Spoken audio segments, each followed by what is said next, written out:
Chris Duffin. Welcome back to the show. Glad to be back. Thanks for having me. All right. So yeah, last time we were here, we talked a bit about your life and lifting in general and strength training. But today I want to have you back on the show to discuss a new project and a new phase in your strength training. I don't want to say career, but just, yeah, we'll say career. For the past year or so, you've been putting out a lot of content, a lot of focus about body movement and body mechanics and how it applies to lifting. And I mean, you get like really specific with this stuff, right? Like how where the hip is, how you should place your knees, how you breathe, etc. I'm curious, why did you start looking at lifting in this very meticulous way? Because I think most people, they just approach lifting, okay, there's how you do a squat. I get under the bar and I squat. That's it. Yeah, I mean, it's just kind of my nature in general. So you look at anything I've done, like, I started building my own set of axles, and I designed them from scratch, and I built central tire inflation and, all sorts of, the steering design, everything. I just really get into all the technical aspects, but also understanding the whole functionality and how it fits together. And a number of years ago, I'd always been very technical with how my lifts looked, but I started to get some injuries, and they weren't related injuries. But it was just over this couple year period, I had this string of injuries, and I'm like, there has to be something to this. And everybody that I talked to was like, oh no, you just got to treat this one thing and let's move on to the next.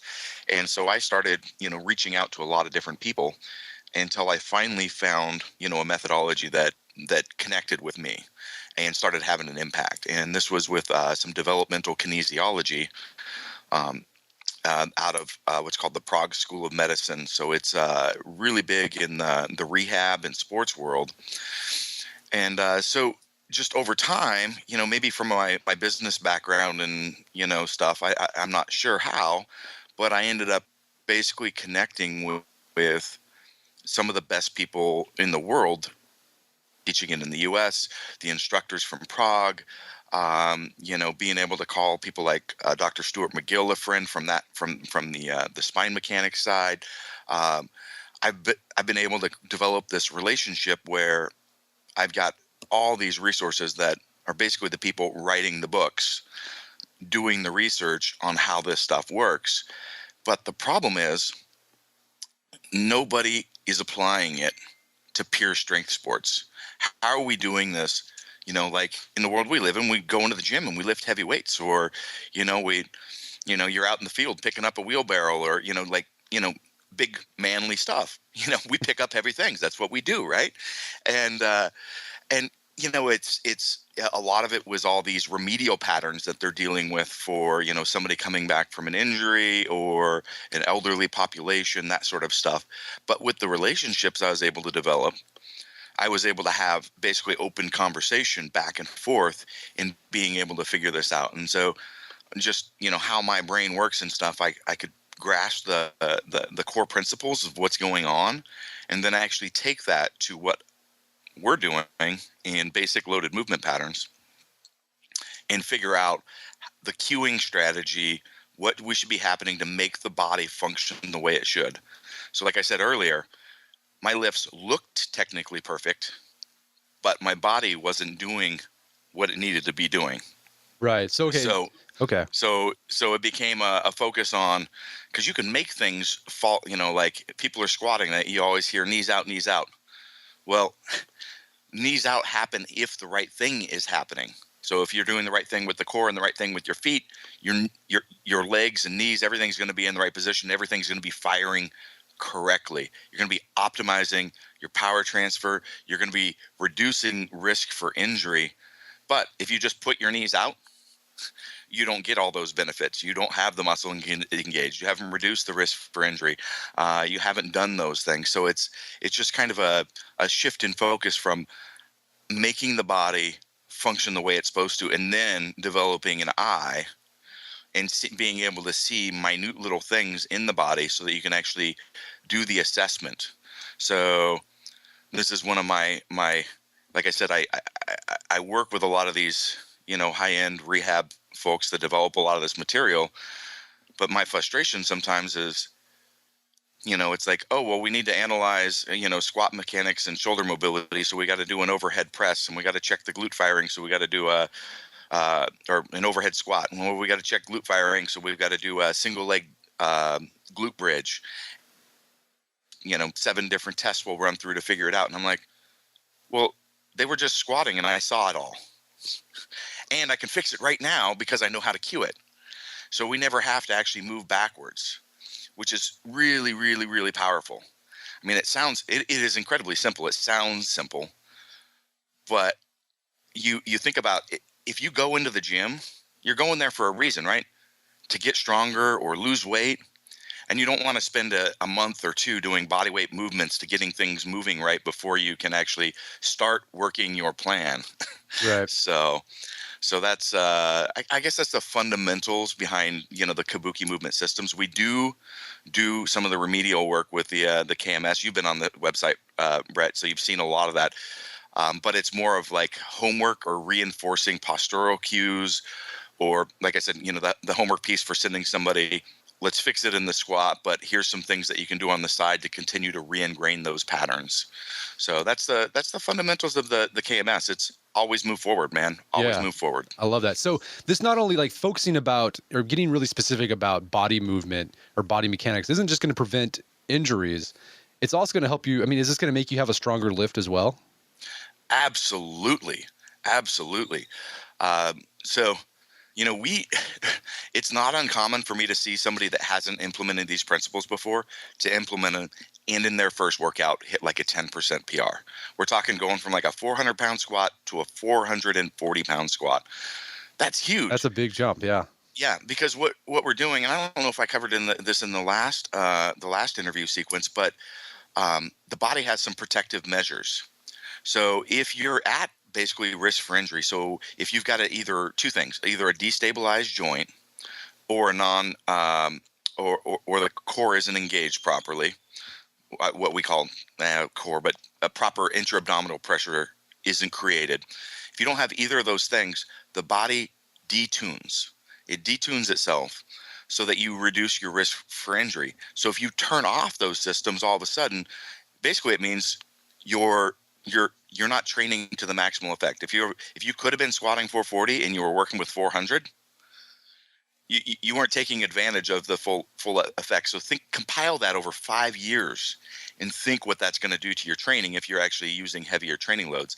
It's the same principle. This is why like the training on the Bosu ball stuff is non-effective. As soon as you get on a Bosu ball, the body deregulates. So it doesn't matter. Everybody thinks they're working their core and balance, stability, all that stuff, but they're using 10-pound dumbbells and getting no training effect from it.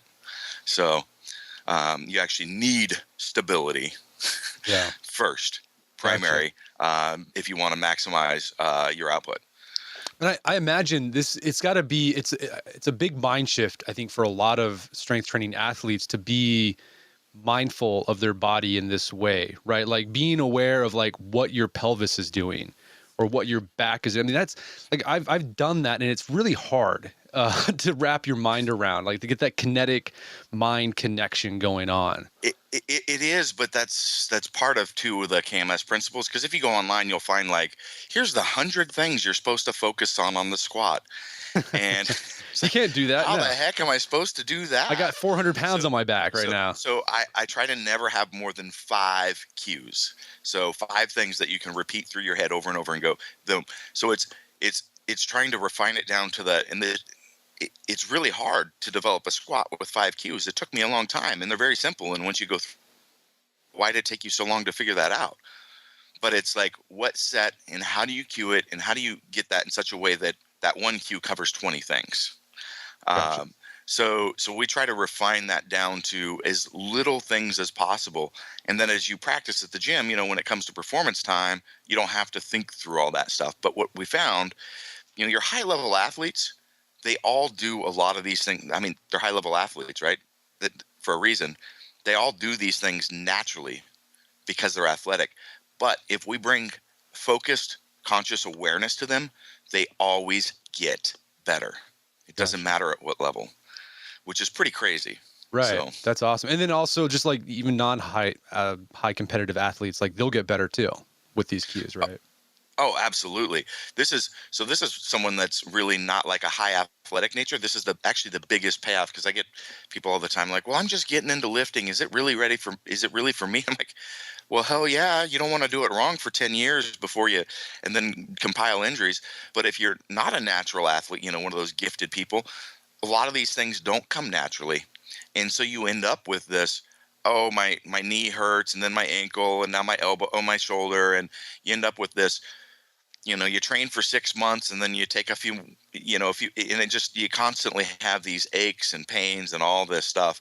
Um, so if you teach these core operating principles, all of a sudden all these things come into place, and you're just focused on training and moving better. And and a lot of people think like heavy training or strength training is going to be negative for life. It's going to decrease your mobility, reduce, increase your injuries. It takes from life. But if you learn it in the KMS principles approach, these things actually make you function better in life. Right. That's awesome. You're not gonna bend over one day to pick up the kid and go, oh, there went my back. Crap. Um, this actually helps you function better in life. I love that. So And that, it's all about making, like, being more efficient with your body, it sounds like. yeah, I mean, what we're doing, if we get back to where I'm stealing from, is developmental kinesiology. Is there's natural patterns and a progression that we all learn. Okay.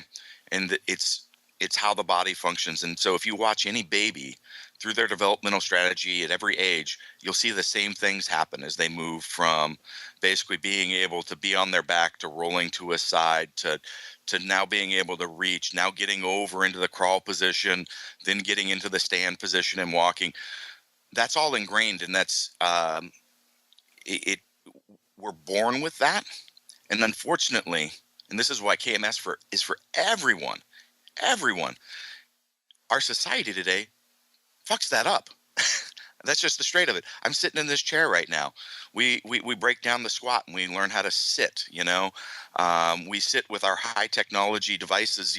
We're working on our computers, doing our texting, where our shoulders are pulled forward. We've got heightened stress levels that change our breathing patterns, and this is a big one.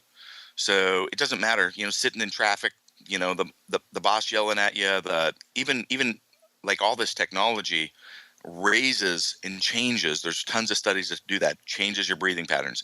As soon as the breathing patterns get broken, this is where a lot of this stuff starts going wrong. Because if you look, it sounds, oh, it's just breathing, it's breathing. Trying to explain that to a layman and the importance of it is really hard. A lot of your athletes really get it. But the breathing is so fundamental, because you look at a skeleton, okay? And look at the mass of the structure in there, and you'll see like all this componentry around the shoulders, the hips, all this massive stuff. And then you'll see right in the middle there's a big gap. There's nothing.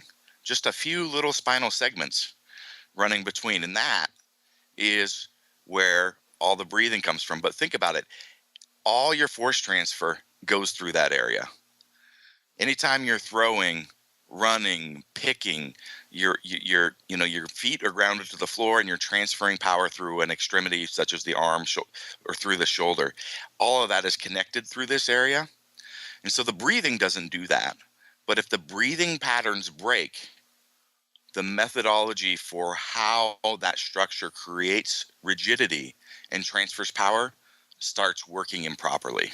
Well, let's talk about that, because that's, whenever people start lifting, they probably read somewhere online or in a book, like there's a certain way you're supposed to breathe, right? And like the most common one I've heard is like, before you inhale on the way down, and then you exhale on the way out. That's like the most common thing.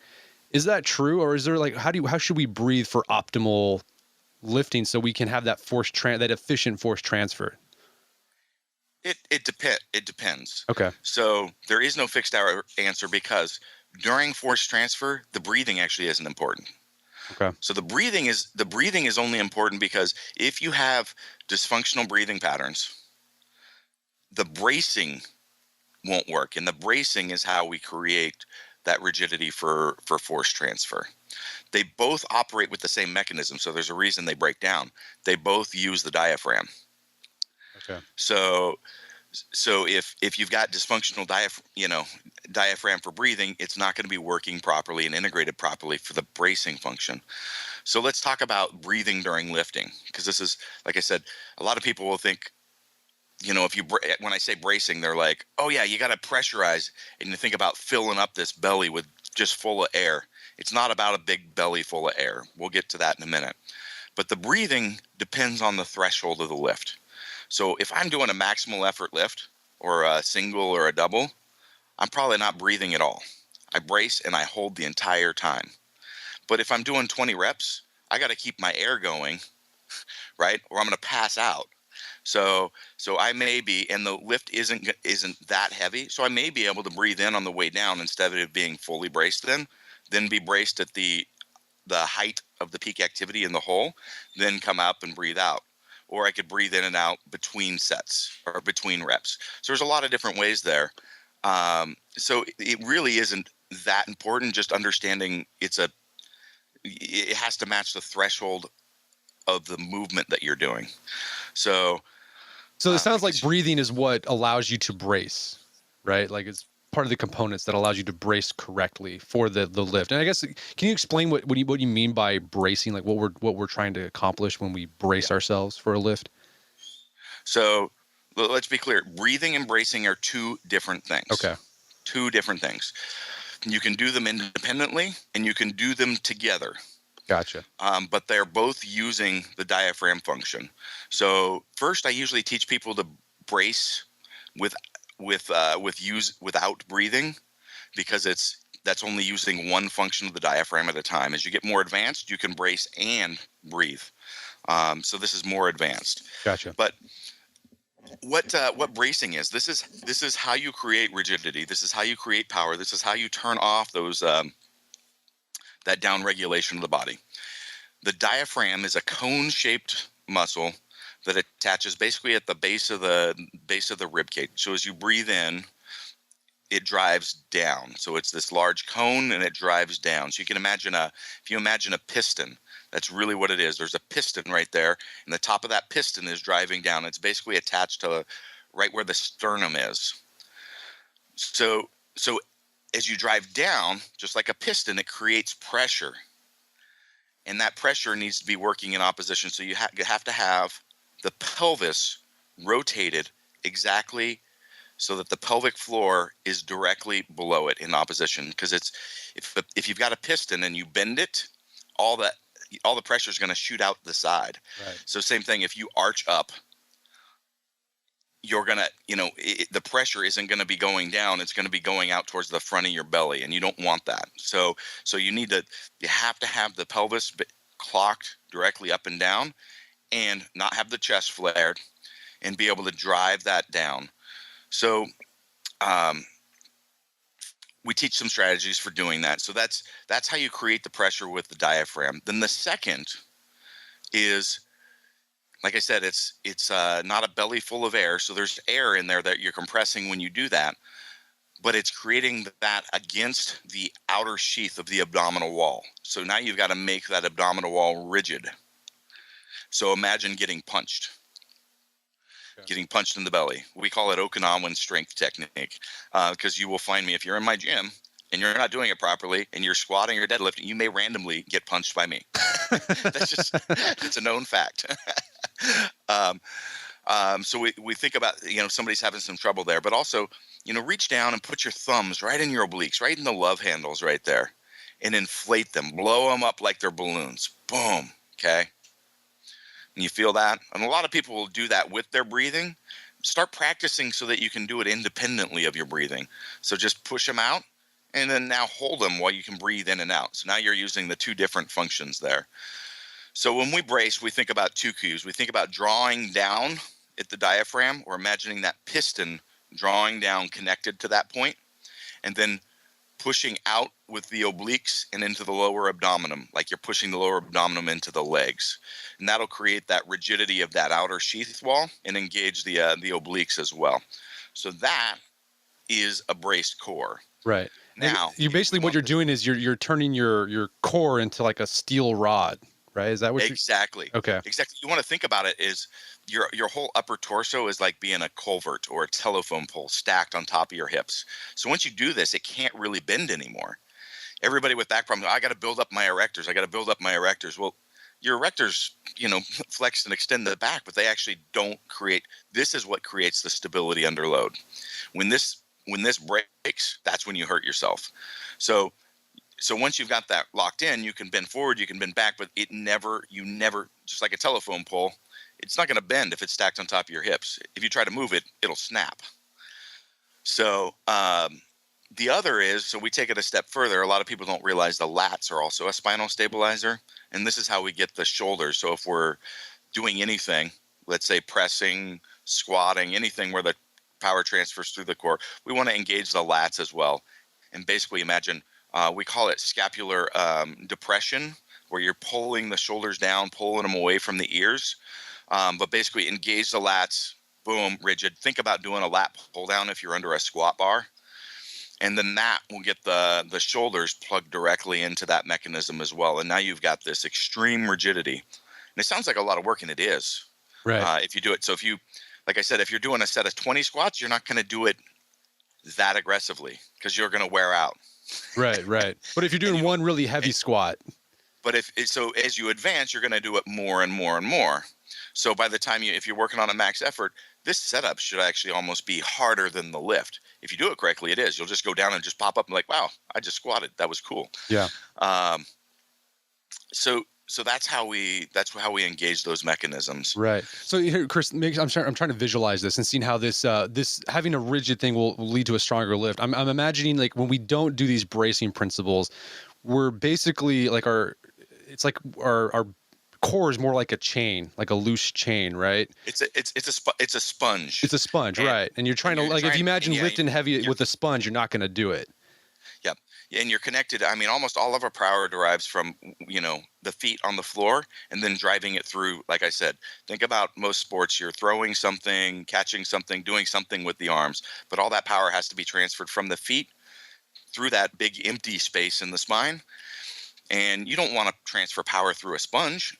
Right. You want a telephone That is not pole. an efficient power transfer source. Right. And then it also increases risk of injury. But now think about the hips are connected to that. The shoulders are connected to that. So those are our big prime movers. If we have dysfunction or a long braced core, that's where things start going wrong downstream of that. Maybe a glute isn't firing or this adductor is tight, like all these things. And now, it changes the leg position. Oh, now we just blew out our knee. And we go to the doctor and they focus on knee surgery or doing this knee stuff. And then now you take 6 months off, but you never actually fixed what was wrong, what drove it. Right. We also see a lot of cross-functional patterns across the body. You've got maybe left piriformis issue and right shoulder issue. We see those type of patterns as well. But a lot of these, you've got to chase up the chain, and this is where my string of injuries that seemed unrelated now all made sense. It's like, right. Oh, now I've got this crossbody string of elbow, shoulder, hip, so on, and start fixing that stuff, and all of a sudden all those things just disappear and they go away. I mean, it's crazy because we'll put these principles in place with somebody that's like, I haven't been able to squat for 6 months because of knee problem, back problem, whatever. We're like, let's work through this stuff. Boom. All of a sudden, they're like, wow, I'm squatting, I'm moving good weight, and the pain is just gone because we're shutting those systems down.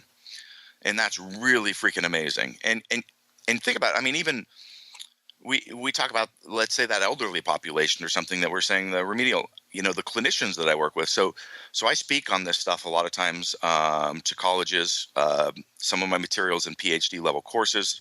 That's usually when I'm speaking at colleges as to DC students and DB physical therapy students. A lot of these people attend my seminars and stuff too. So, but the clinicians that I work with, if they get somebody with a back problem in their clinic, it doesn't matter who. It could be a 60-year-old woman. You know what? One of the first things they usually do now? What's that? Teach them to deadlift. Wow. Session 1. I guess the common knowledge would be like, no, don't do that. They come in, they can't even bend over to, tie tie their shoe. They're just in extreme pain. We'll work through these methods, bring the pain down, and teach them how to deadlift a 35-pound kettlebell off the floor. And you know what?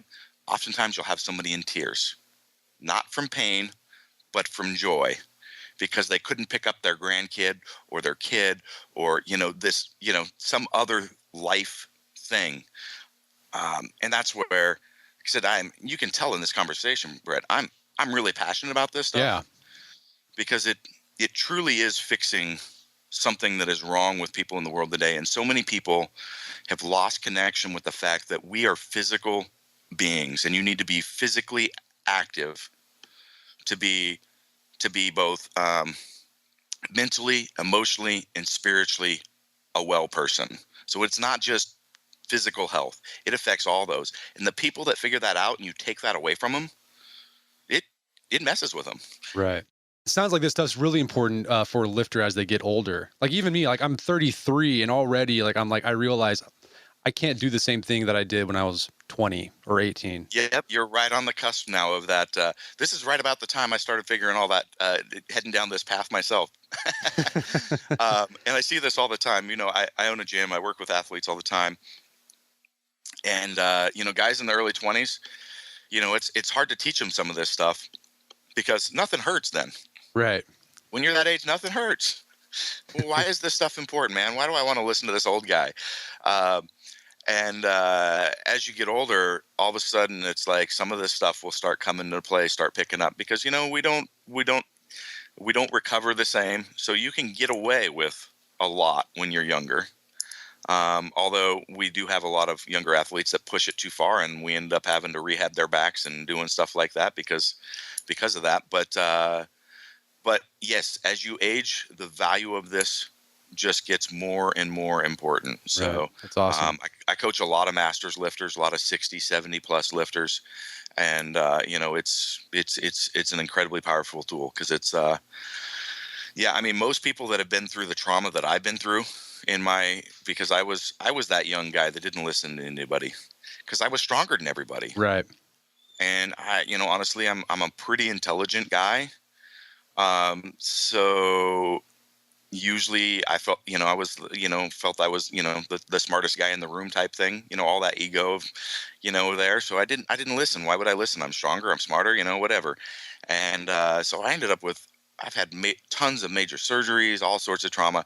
Most people that are in my situation would have been done years ago. They wouldn't be able to train, but I'm still able to train and at a high level.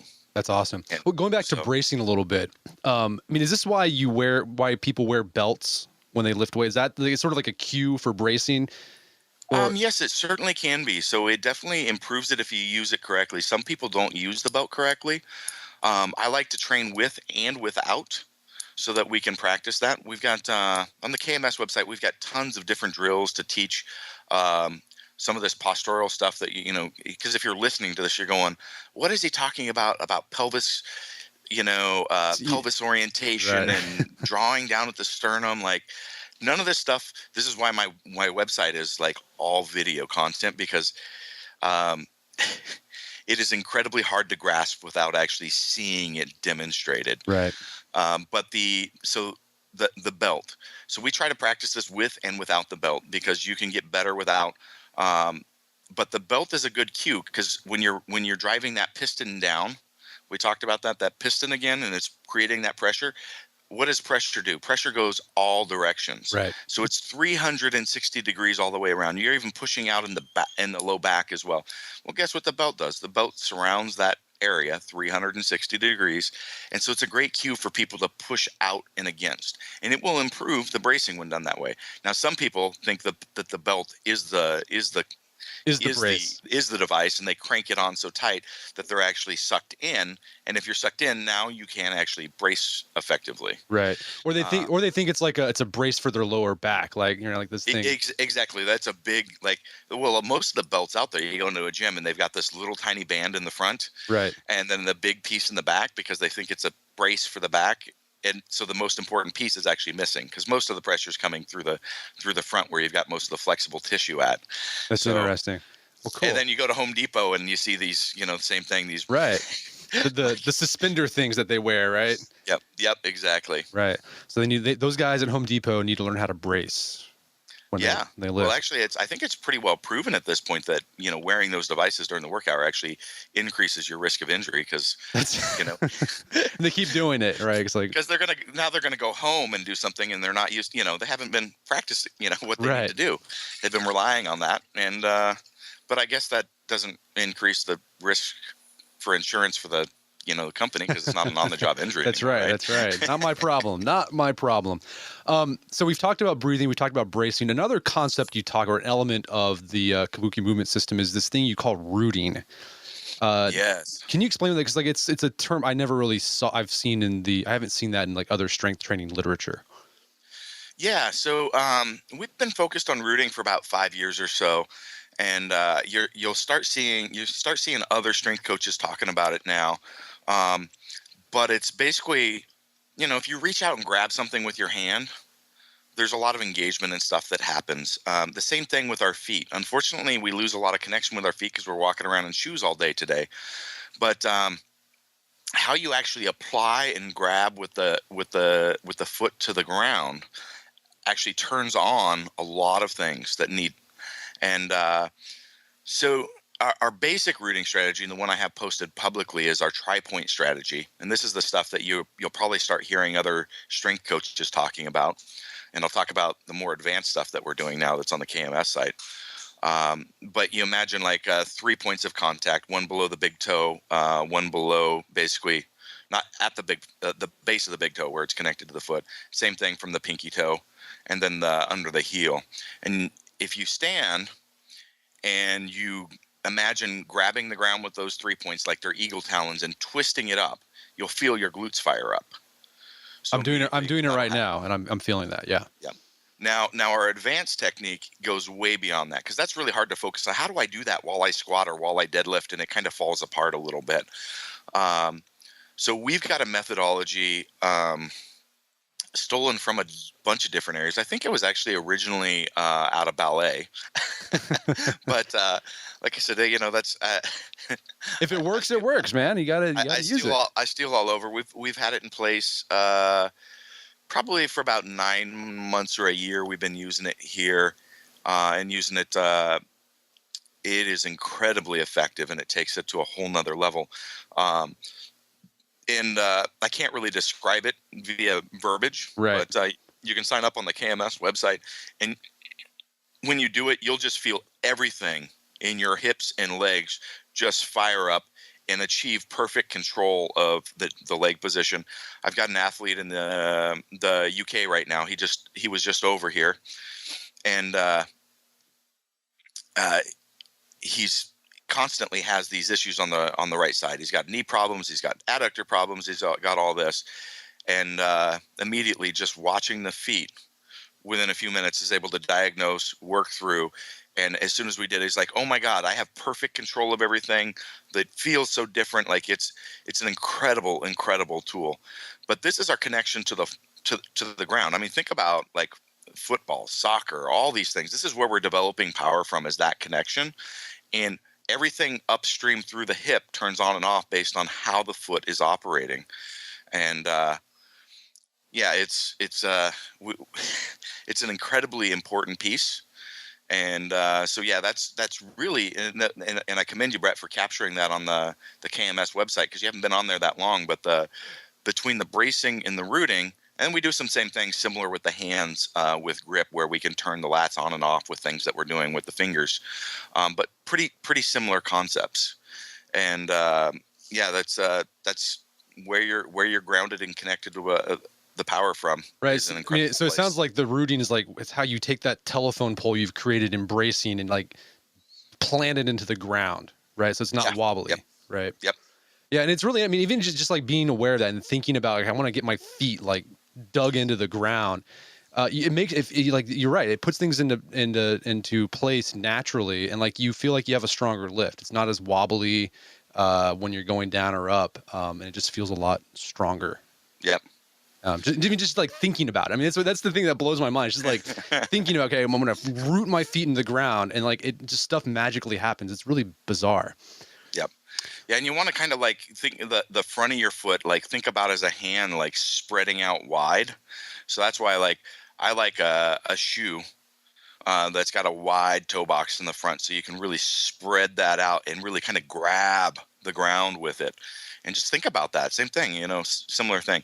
Anytime we're under load, we definitely never want to have, if we think about the Bosu ball or lack of stability, we never want to have, um, you know, uh, basically a cross trainer or something that's a running shoe, something that's actually built to absorb shock. You want something that's pretty solid.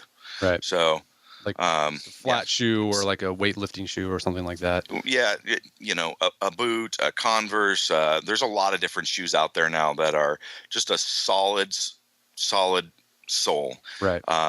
Yeah. Okay. And well, hey, Chris, I mean, I'm curious if you could maybe can you take us through maybe a few cues, like for like you're setting up for a squat. Like what would be just some like basic cues that a guy should go through before he starts lifting, so he's set up in the most optimal position? Okay. So the cues that I would go through, and this would be you've already walked up, you've got the bar on your back, okay, and you're ready to squat. All right.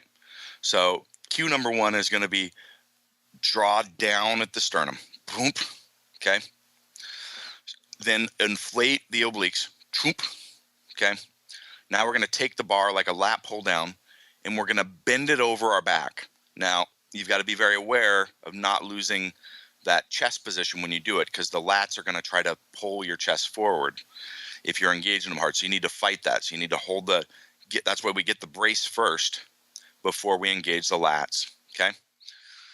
And then from there, you can think about twisting the floor up. The more advanced cue, I can't really go through in verbiage. You got to see it. But you twist the floor up. You want to turn the glutes on. You basically want to imagine you're in this standing finished position. So it's you can think about standing tall, where you're driving your heels through the ground. You've got your quads flexed, your glutes flexed. You're twisting that floor up, okay? And now you're just going to sit back between your legs. Yep. And that's it. That's it. So there's usually a whole lot of other cues that people have from there. But if you take care of all those basic fundamental things, this will make a beautiful looking squat. So awesome. So cue one, we're going to draw down at the sternum. We're going to inflate the obliques. We're going to bend the bar over our back. Number 3. Okay. We're going to twist the floor up. Number 4. Number 5, we're just going to sit back between our legs. Okay. That's awesome. That's really cool. Yep. So yeah, and I've tried this, and it helps. Like it's amazing, just like following those cues through your mind. It can really help out a lot. Well, here's what I thought was interesting too. You have some counterintuitive things in there. So, for example, that I saw was in your squatting curriculum or your squatting schema you have is working on shoulder mobility, right? Scapular exercises for this squat. And I think a lot of people will say like, what squats? And it's a leg exercise. Why do I need to be mobile in my shoulders to have a good squat? So how is scapular flexibility going to translate to a better squat? Good question. So it's all about achieving the best posture and position possible. So before I squat, I'm definitely not going to do like mobility work on the hips or hamstrings or quads or anything that's actually moving. But I'm going to allow myself to get in better position. If my shoulders are tight and I'm trying to get under that bar, what's going to happen is it's going to make my chest flare up. Then I'm going to lose my bracing. Okay? So it's all about what's allowing me to get in the best position. Or I may have my elbows behind me. So if my elbows are winging, as we call it, they're sticking out behind me and driving forward, I'm not going to be able to draw down on that bar and engage the lats. So the mobility work is all about allowing us to get in position to maximize the cueing strategy for the performance of the lift. So yeah, shoulder mobility work before squatting is tremendous in being able to do that. unless you're, if you're a hypermobile person, then you probably don't have a whole lot to worry about there. But yeah, that's the concept there, is basically allowing us to be able to get into those positions so that we can maximize the performance. And I imagine that the shoulder mobility for squat is an issue for a lot of men who work at a computer all day and they're hunched over. Like that's a problem for me. Like, so for example, I like every morning, like before I even get under the bar, like I know you have I use like the Hindu clubs, spear mace thing. Yep. And like, swing that around. I know you have a device that you've built. I forgot, the shoulder rock. The shoulder rock, you Yeah. need to, if you're using how long's your Indian club, by the way? It's pretty long. I mean, it's like, I don't know, like 4 feet or 3 feet long. Okay. If it's 3 feet, you get back to me. I'm going to get you a shoulder rock. Almost everyone on the market is designed incorrectly. Okay. It needs to be close to 4 feet because the weight needs to swing right directly behind your knee. Almost everyone that I've ever seen is designed incorrectly based on the classical use of it, and actually it's clinical use now, since we're talking about the shoulder rock. Right. But anyway, sorry to get off on. No, yeah, that's awesome, because like I mean, it's just because I have a problem if I don't do that, like getting under the bar, like it hurts, like because like my shoulder, because I'm hunched over all day, and so like it's just like and it affects not only my shoulder mobility, but like my chest is like super inflexible as well, and so I have to open all that up before I can even get under the bar. Exactly. And so if you don't do that, then you lose like all that bracing position, and now next thing you know, you're squatting and you don't have that core, and all of a sudden you bend over. Now you're lifting with loaded flexion. Boom, you blow a disc. That's just the train of things that can happen when we don't do that. So, and let alone, let's take out the injury risk. You're just not going to be able to lift as much because you're not able to engage that stuff the way that you want to. Right. I always have to remember, some people just go, oh yeah, I'm not going to hurt myself. So I always have to sell on the, you're going to lift more. Right. Yeah. Okay. Yeah. Then yes, I will do that. So yeah, I mean, a lot of the stuff is about improving lifts, but then you also have these exercises, like little small mobility drills that can help different lifts. I'm curious that it's for like rehab, prehab type things. So when should someone do this stuff, right? We're talking, I mean, you have like the shoulder rock and doing some like shoulder mobility. You have some drills on there too. Do you do this before your training session? Do you do them on rest days? Like when should you incorporate this sort of mobility work? So one of the things that I really want to clarify is the difference between stability work and mobility work. Okay. So a lot of people don't understand, because they think, oh, if you strength train, you got to balance it and do your mobility work. So anytime you have a joint that's getting tight, understand that there is something wrong with your movement. Your body is creating a protective measure and tightening up that joint to reduce your risk of injury. So if you have to do mobility work, you are doing triage work. You need to figure out what is wrong with the movement. Okay. And what is driving that to happen. So actually, most of the work, I've got a few mobility drills, but I try not to focus on mobility work on the KMS website, because there's so much content out there on mobility work. It's really hot right now. Look it up in Google. Super hot. You can get on Kelly Starrett's site. There's tons of stuff on mobility work out there. So a lot of our stuff is really about bringing postural awareness, firing patterns, and stability. So this is something that everybody doesn't discuss in the mobility world. You have to have the joint stabilized before you start working mobility. So that said, we try not to overdo it. So we never want anybody doing about more than 10 or 15 minutes worth of prep work. And that prep work should actually speed up your workout. So if we're doing mobility work, if you've got to do the triage work, like I said, and it's not, like I said, we may do shoulder mobility work, so a quick few drills before squatting. But if your hips, are having issues and you're working on hip mobility for your squatting, you would do that maybe the day before or at the end of the other workout. So you do it on off days. So what we do is we try to have about 10 minutes work of basically primer work before the main lift. So if we take squatting, for example, we'll do basically movement drills that are working on increasing stability in the firing pattern. So we may do things like some rear leg elevated split squats, some goblet squat, things of that nature, with really focused on the cueing and awareness before squatting. Should take less than 10 minutes and should actually speed your workout up by 10 minutes. So net effect should be nothing. Then on an off day, if we're working on core stability, we may have 15 or 20 minutes dedicated to doing some other drills that are bringing either actually working on core stability. So we've got a whole like dead bug sequence, or you may be doing some postural awareness. So we've got some movements in there. So usually you've got 3 or 4 movements that you may be doing on an off day that are trying to reinforce that sort of stuff.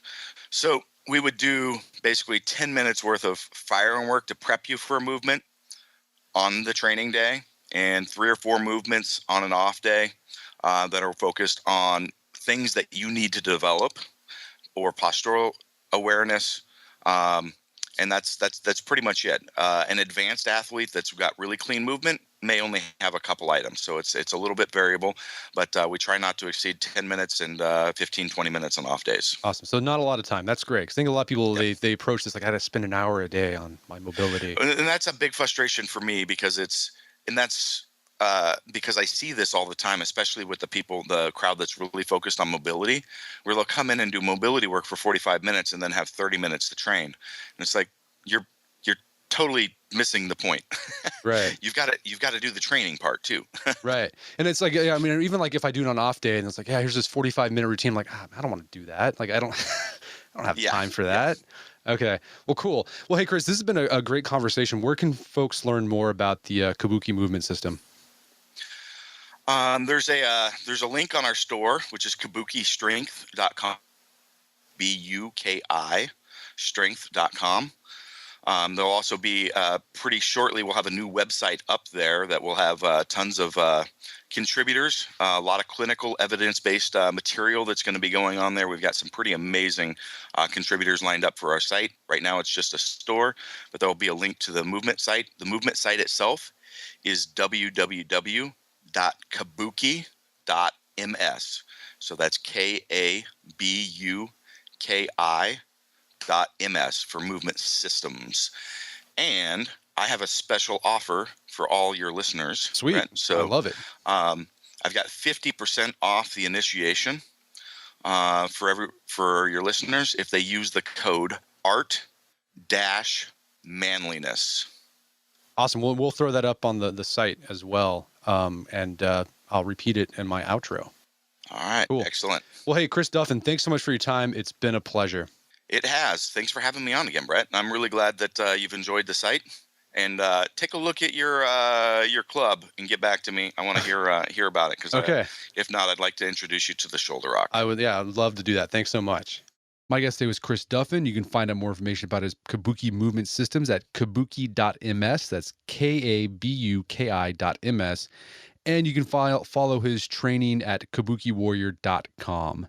Also, be sure to check out the show notes for this podcast at aom.is/Duffin.